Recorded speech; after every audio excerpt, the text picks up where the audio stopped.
नमस्कार, मैं हूँ सुयश मिश्रा। हमारे साथ सीधे नीदरलैंड से जुड़ चुकी हैं पुष्पिता अवस्थी जी। आपके बारे में हम बताएं तो भारतीय मूल की महिला नागरिक हैं और आप उत्तर प्रदेश के कानपुर जिले की रहने वाली हैं। वर्तमान में आप नीदरलैंड में रह रही हैं। आपके बारे में कहें तो आपने हिंदी के प्रचार प्रसार के लिए विदेशों में बहुत काम किया है। कैरिबियाई देशों में, यूरोप में आपने हिंदी के उत्थान, हिंदी के प्रचार प्रसार, इसके साथ ही भारतीय संस्कृत के प्रचार प्रसार पर भी आपने बहुत अहम भूमिका निभाई है विदेशों में। आपको इसके लिए राष्ट्रपति द्वारा सम्मानित भी किया जा चुका है। आप पर, आपके साहित्य पर 50 से ज्यादा शोधार्थी शोध कर रहे हैं, यह गर्व की बात है। आप हमारे साथ जुड़ी हैं, बहुत बहुत स्वागत है मैम आपका। सबसे पहले मेरा सवाल आपसे, आपको राष्ट्रपति द्वारा सम्मानित किया गया, हिंदी भाषा को आप लेकर के बड़ा चिंतन करती है, भारतीय संस्कृति को लेकर के आप विदेशों में उसका प्रचार प्रसार कर रही हैं। कैसे ये संभव हो पाया? देखिए, मेरा जन्म कानपुर में हुआ है और उत्तर प्रदेश, बिहार से अधिकांश लोग 1834 से 1916 के बीच में विदेशों में गए भारत, और आज वो देश भारतवंशी बहुल देशों के रूप में जाने जाते हैं। तो मुझे लगा कि उनकी भारतीय संस्कृति के प्रति जो अगाध निष्ठा और प्रेम है, जिसको कि वो हिंदी भाषा के द्वारा पूरा करते हैं, तो वस्तुतः मेरा उद्देश्य हिंदी भाषा के प्रचार के पीछे भारतीय संस्कृति का प्रचार भी है, क्योंकि भारतीय संस्कृति के प्रचार का मूल आधार हिंदी भाषा है। ये दोनों में अनुन्यासित संबंध है, माने एक ही सिक्के के दोनों पहलू हैं। और आज भारतीय संस्कृति में ही वो गुणात्मक शक्ति है जो विश्व में मानवता को स्थापित कर सकती है। इस वजह से मुझे लगा कि हमें इन तीन मूल्यों को विश्व कल्याण के लिए, विश्व मंगल में मनुष्यता के स्थापना के लिए भारतीय संस्कृति का प्रचार करना चाहिए, जिसके लिए हिंदी को आधार बनाया जाए, क्योंकि हिंदी हम भारतीयों और भारतवंशियों के हृदय की भाषा है, चेतना की भाषा है। और ये दोनों ही तत्व विश्व के हर जाति और धर्म के मनुष्य में हृदय भी है और मानवीय चेतना भी है, जिसकी परिपूर्ति भारतीय संस्कृति से संभव है। जी, कैरिबियाई देशों में एक सूरीनाम देश आता है जहां 65% भारतीय मूल के लोग रहते हैं। यहाँ पर आपने शाब्दिक आंदोलन चलाया जिससे सत्ता परिवर्तन हो गया। क्या ये शाब्दिक आंदोलन था? देखिए, उस देश में जैसा आपने बताया, हिंदुस्तानियों का समुदाय सर्वाधिक है और वो राजनीति में हमेशा अपना हस्तक्षेप बनाए रखते हैं। जब द्वितीय विश्व युद्ध हो रहा था, उसमें भी हिंदुस्तानियों ने सैनिकों के रूप में हिस्सेदारी ली और जो विदेशी कॉलोनाइजर थे उनकी सेना में वो शामिल हुए। जी। इस तरह से कहा जाए कि नेतृत्व की क्षमता, ये कुछ ऐसे ऐतिहासिक दस्तावेज हैं जो सामान्यतः लोग नहीं जानते हैं।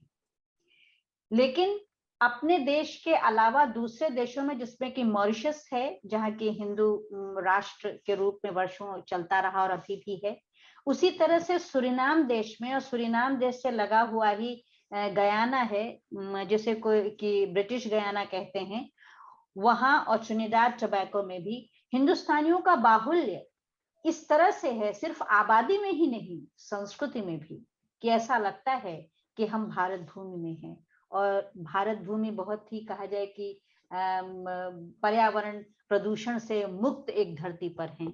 और कहा भी जाता है कि लैटिन अमेरिका के जो देश हैं वो वर्जिन लैंड हैं। तो वर्जिन लैंड कैसा हो सकता है?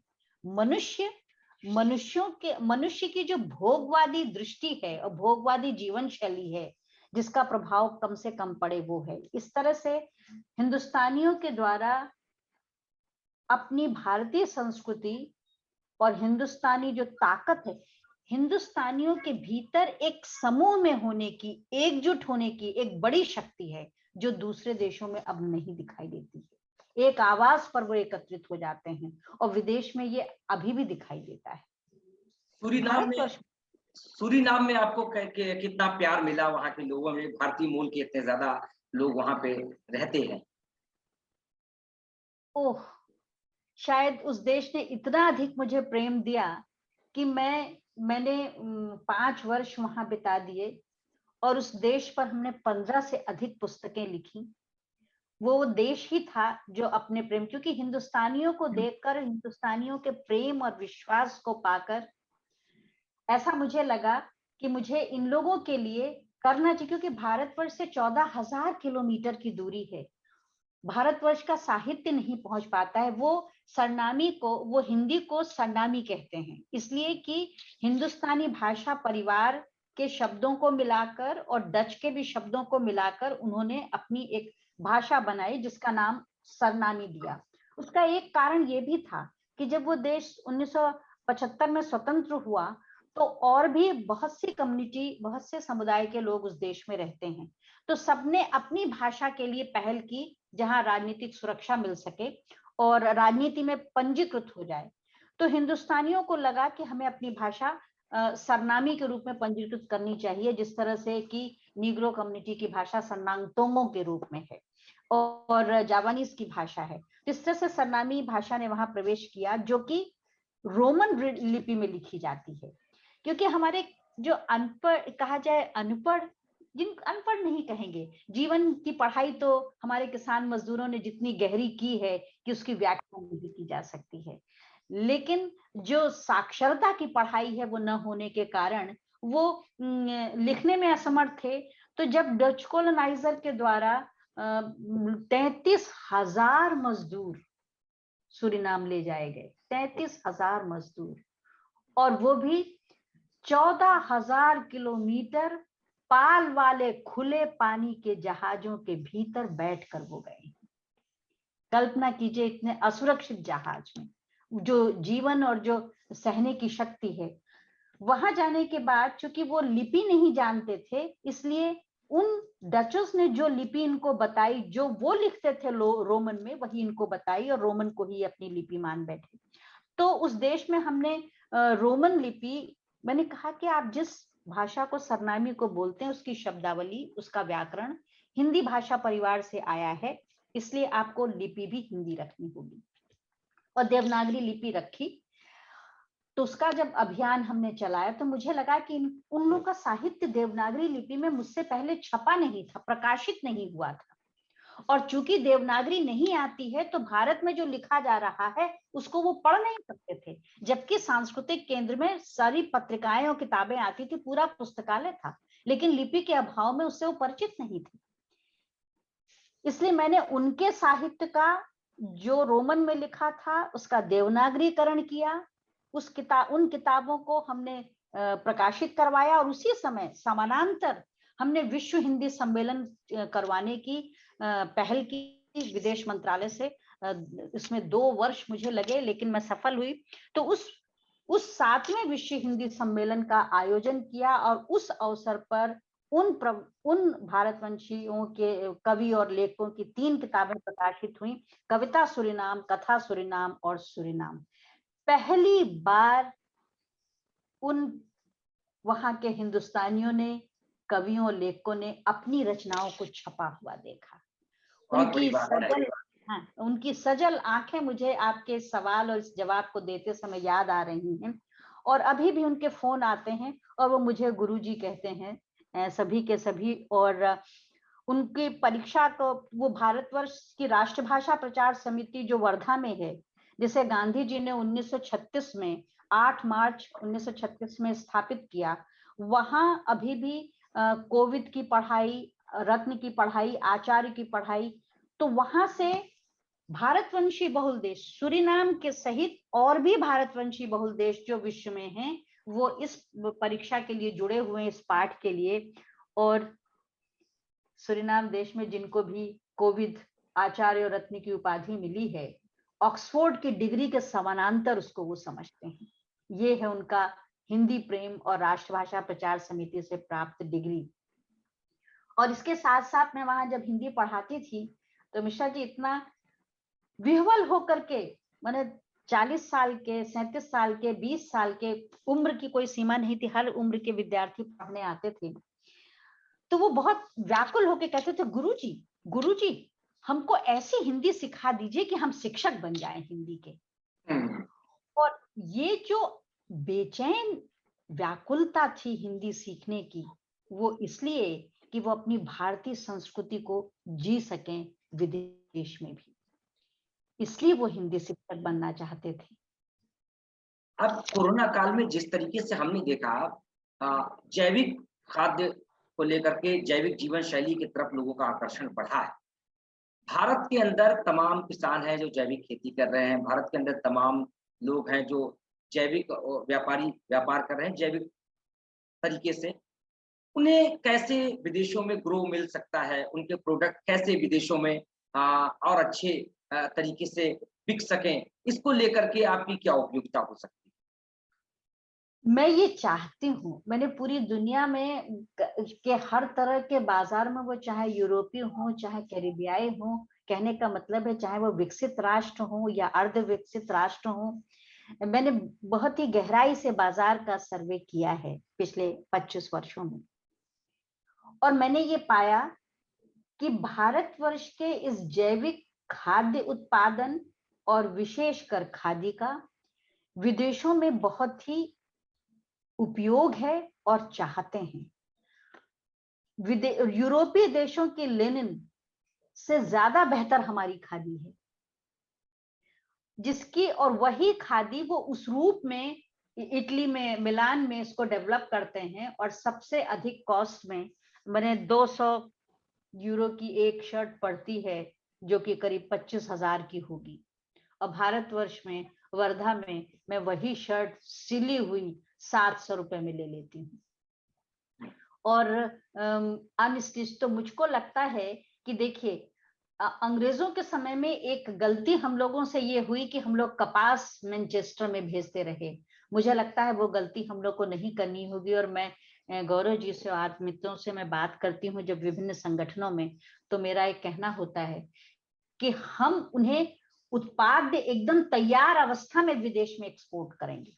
हम यानी कि जिससे आप कहना चाहती हैं कि कपास ना बेचकर हम हाँ, सीधे पूरा प्रोडक्ट बना करके विदेशों में बेचेंगे तो हमें उससे अतिरिक्त लाभ होगा।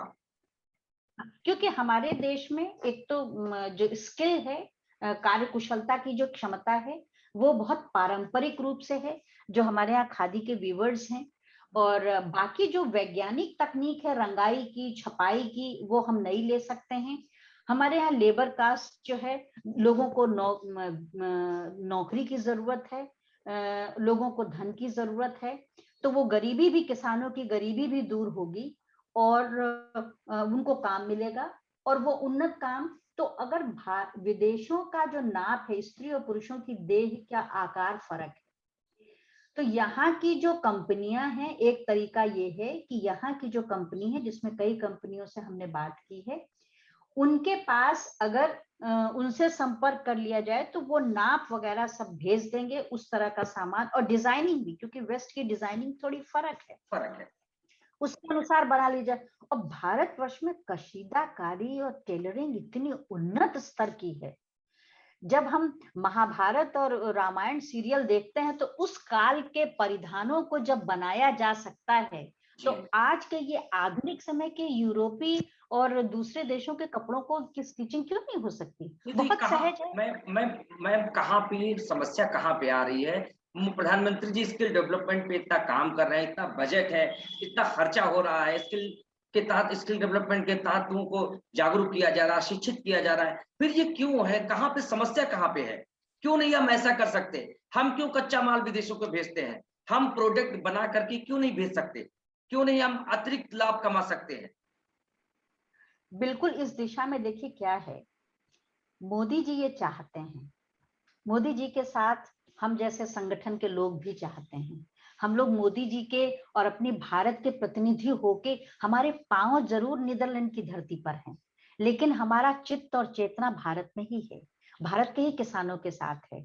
और जो कहा जाए कि औषधि उत्पादन में, जैविक उत्पादन में लगे हुए उनके साथ ही है। तो मैं कहती हूँ कि मैं तो सिर्फ शरीर से यहाँ, तो स्थिति ये है कि जो बीच के जो तत्व हैं, उन बीज के तत्वों को समझने की जरूरत है, और मोदी जी को इस ओर सक्रिय होना चाहिए। मोदी जी स्वयं सक्रिय होंगे, माने अपने, उनके जो विश्वसनीय लोग हैं उनके द्वारा, क्योंकि इसे बहुत आसानी से मिश्रा जी, अगर ये अपने विदेश मंत्रालय के विदेश मंत्री दूतावासों को ये आदेश दे दें कि वहां की जो स्वास्थ्य से संबंधित दुकानें हैं और जो परिधान से संबंधित दुकानें हैं उनको, और यहाँ जो कपड़ा बनाने कपड़े बेचने वाली जो विभिन्न कंपनियां, जैसे स्पिरी जो है उसका एक सेंटर बेंगलोर में बना हुआ है, उसके बने कपड़े आते हैं। आप सोचिए यूरोप में चाइना के, वियतनाम के और बांग्लादेश के बने हुए कपड़े बिक रहे हैं। लोगों वहां से कपड़े यहाँ आ जाते हैं। उन देशों ने इन देशों से कोऑर्डिनेशन बना रखा है, लेकिन भारतवर्ष का कोऑर्डिनेशन नहीं बन पा रहा है, क्योंकि हमारे यहाँ का जो कहा जाए जो सरकारी तंत्र है ना, नौकरी करने वाला जो सरकारी तंत्र है, जिसमें कस्टम अधिकारी हैं, जिसमें आईएएस अधिकारी हैं, जिसमें विदेश मंत्रालय के अधिकारी हैं, उसमें चूंकि इनको कोई लाभ नहीं दिखता है। अगर वो भारत की वो सीधा लाभ जो भारत व्यापारियों तक जाएगा, वो सीधा लाभ किसानों को जाएगा, वो सीधा लाभ आम लोगों तक जाएगा। जी। तो इसके लिए सरकार की ओर से देखिए, एक तरीका तो ये हो सकता है जो कि थोड़ा कठिन है, कि सीधे यहाँ की, अब हम इस पर भी उतर आए हैं कि जो यहाँ स्वास्थ्य की जो दुकानें हैं और जो कपड़े बेचने की जो कंपनियां हैं जो बनाती हैं और जो बेचती हैं, उनसे हम संपर्क करें और भारतवर्ष में संगठित रूप से अगर वस्त्र उत्पादन और वस्त्र उद्योग की कंपनियां जो जैविक रूप से जो शुद्ध सिल्क, शुद्ध कपास से के कपड़े बना रही हैं, उनके साथ संपर्क करें, उनका एक बड़ा संगठन संपर्क करे और फिर यहाँ का एक बड़ा संगठन जुड़े, तो ये काम हो सकता है। और पर अगर मोदी जी चाहें तो विदेश मंत्रालय के द्वारा ये प्रस्ताव अगर हर दूतावास में पहुंचा दिया जाए, और दूतावास में देखिए अधिकारियों के पास बहुत उस तरह से काम नहीं होता, इधर काम बढ़ गया है क्योंकि सोशल मीडिया आ गया है, वहां भी उन्हें सक्रिय होना पड़ता है, व्हाट्सएप भी देखना पड़ता है, मेल भी देखना पड़ता है, और फाइलें भी मेंटेन करनी पड़ती है। पहले तो सिर्फ फाइलें मेंटेन करनी पड़ती थी, तो अब यह है कि उनसे अगर हो जाए, और वो अगर विदेश की कंपनियों के साथ, जिस तरह से विदेश में उस समय मैनचेस्टर ने यहाँ से कपास ले गए, यहाँ से नमक ले गए, उस तरह से अगर यहाँ से आप देखिए वास्को डी गामा जो है वो जहाजों में भर के हमारे देश से मसाले ले गए, तो और वो कई वर्षों तक वहां चलेंगे। पाकिस्तान की सब्जियां और फल पहले पहुंचते हैं लंदन, और लंदन के जहाज से फिर वो आती है नीदरलैंड, जबकि यूरोप का सबसे बड़ा समुद्र तट हमारे नीदरलैंड में है, रोटरडम में। तो अगर ये निर्यात शुरू हो जाता है तो नीदरलैंड केंद्र बन सकता है जो पूरे यूरोप में इसके सर्कुलेशन को देख सके। और ये इतना आसान है, जिस दिन यूरोप को पहले शुरुआत में यूरोप में अगर भारत सरकार अपने उत्पादन की पहचान और पकड़ बना लेती है और जैविक खेती और जैविक जीवन शैली से लगे हुए हम जैसे आप जैसे कार्यकर्ताओं को जोड़ लेती है, जिनके पास जुनूनी तौर पर अपनी मातृभूमि के लिए और मातृभूमि के सेवक जो किसान और मजदूर हैं उनके लिए हम लोग समर्पित हैं, उन संगठनों को जोड़ लेती है, तो ये सर्कुलेशन अगर सिर्फ यूरोप में शुरू हो जाएगा तो पूरे विश्व के दूसरे देशों को भी दिखाई देने लगेगा। बिल्कुल सही बात आपने कि आपने खादी की बात करी, आपने कपास उद्योग की बात करी, कपड़ों के लेकर के बात करी, किसानों को लेकर के इस समय भारत में बहुत बड़ा प्रदर्शन चल रहा है। किसानों को उनकी आय का जो उनकी जो खर्च है उसके हिसाब से उनकी आय नहीं हो पा रही है, उन्हें एमएसपी के हिसाब से उन्हें जो है रेट नहीं मिल पा रहे हैं। किसानों के लिए आप क्या कहेंगी? विदेशों में कैसा मार्केट है, वो किस तरीके के प्रोडक्ट अपने खेतों में उपज करें, वो बोए, ताकि विदेशों में उनकी खपत हो सके? देखिए सबसे बड़ी ताकत तो भारतवर्ष की जो मिट्टी है वो सोना है, स्वास्थ्य के लिए स्वर्ण भस्म है भारत की धूल। और ये बहुत मैं गहरे अर्थों में कह रही हूँ, क्योंकि भारत की मिट्टी में जो नाइट्रोजन है, उस नाइट्रोजन के होने से जो भी कुछ वो उत्पादित करते हैं वो पहुंचता है। अब देखिए जैसे कि सेब भारतवर्ष में उत्पादित, उसमें जो न्यूट्रिशन होगा, क्योंकि धरती की ताकत है और ऊपर से सौर ऊर्जा भी मिलती है, उष्णकटिबंधीय देश होने की वजह से सौर ऊर्जा भी प्राप्त है, और वो तो अब सेब एप्पल यूरोप में न्यूजीलैंड से आता है। न्यूजीलैंड भारत से कितना अधिक दूर है? तिगुना दूर है, तिगुना दूर है। हम भारत 8 घंटे में पहुंच जाते हैं और न्यूजीलैंड पहुंचने में हमको 24 घंटे से भी ज्यादा लगते हैं। वो हम हवाई जहाज की दूरी बता रहे हैं और वो पानी के जहाज से आता है। हवाई जहाज से भी जो आते हैं खाद्य सामग्री जैसे भिंडी वगैरह, जो भारत से लंदन से यहाँ आती है, वो मुझे हफ्ते भर बाद मिलती है। अब उसको सड़ने से बचाने के लिए जो पूरी प्रक्रिया होती है उसमें उस भिंडी से ज्यादा खर्च होता है और भिंडी जो आती है हवाई यात्रा करके उसकी यात्रा में खर्च होता है। तो अगर सीधे सीधे आपने जो सवाल किया कि भारतवर्ष से कुछ भी उत्पादित हो तो वो सोना है विदेश की धरती के लिए। यहाँ जो सब्जियां और फल हैं वो उस धरती से पैदा हो रहे हैं जिस धरती की ताकत नहीं है, इसलिए ये लोग खाद का प्रयोग करते हैं। हम लोग के यहाँ जैविक खाद से उत्पादन हो सकता है, यहाँ नहीं हो सकता है। तो जी, इसलिए ये जो सवाल है सिर्फ हम लोगों को व्यापार करने की जरूरत है और भारत सरकार अगर इस दिशा में सक्रिय हो जाए और जिन सरकारी अधिकारियों को इतनी सैलरी, इतनी सुविधा, गाड़ी घोड़ा, सेक्रेटरी, न जाने क्या क्या, उनके बच्चों की पढ़ाई सब कुछ वो देते हैं, क्यों नहीं उनसे देश के किसान और मजदूर और बाकी लोगों की जो कशीदाकारी, जो हैंडीक्राफ्ट वगैरह का काम करते हैं, नृत्य और कला का जो काम है, वो सारी की सारी चीजों का वो प्रचार प्रसार विदेशों में शुरू करें। तो भारत का अब देखिए इसका प्रचार नहीं होता है तो अब विदेश में किस चीज का भारत का प्रचार हुआ? भारत बहुत भ्रष्ट राष्ट्र है। नेचुरली है कि जब आप इस सत्य का प्रचार, उसकी ताकत को नहीं दिखाएंगे तो जो खाली जगह बची हुई है उसमें विरोधियों को जो दिखेगा वो होगा। और आप देखिए कि चाइना जो उत्पादन कर रहा है उसका द्वारा उत्पादित सामान, खाद्य सामान विदेश में रह रहे लोगों के लिए उपयोगी नहीं है। लेकिन चाइना मांसाहारी है, उसने पूरे विश्व को मांसाहारी बना दिया। जबकि इसीलिए देखिए चाइना रेस्टोरेंट पूरे विश्व में फैल गए हैं ऑक्टोपस की तरह। अब जबकि जंगल को बचाने की जिम्मेदारी भी ईश्वर ने मनुष्यों को ही सौंपी है, लेकिन मांसाहारी मानव समाज हो जाएगा तो जंगल कहाँ से बचेंगे? बहुत बड़ा सवाल है।